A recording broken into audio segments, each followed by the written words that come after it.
வெள்ள நீர் வெளியேறாது இன்னும் பல கிராமங்கள் வெள்ள நீரால் சூழ்ந்து இயல்பு வாழ்க்கை பாதிக்கப்பட்டுள்ளதாக நீர் இறைக்கும் இயந்திரத்தை பயன்படுத்தி 2 தினங்களாக வெள்ளை நீரை வெளியேற்றி வரும் கிராம மக்கள் தெரிவித்தனர்.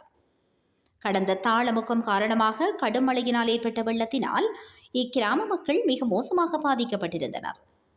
பலர் இடம்பெயர்ந்து இடைத்தங்கல் முகாம்களில் தங்கியிருந்தனர்.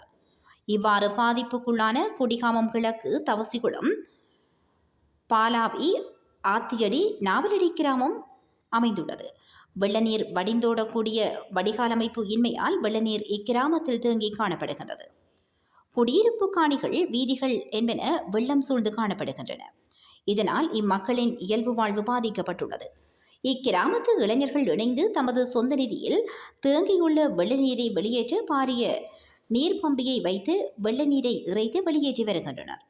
கடந்த 2 தினங்களாக வெள்ள நீரை தமது கிராமத்திலிருந்து வெளியேற்ற அயராது பாடுபட்டு வருகின்றமை குறிப்பிடத்தக்கதாகும். அதே போல புகையிரத வீதி செய்ய சரியான முறையில் அந்த வழிந்தோடக்கூடிய வகையான பாலங்களை அமைக்காத காரணத்தில் தான் இந்த வெள்ளம் கீழடிக்கக்கூடிய வெள்ளம் பாய முடியாமல் இருக்குது.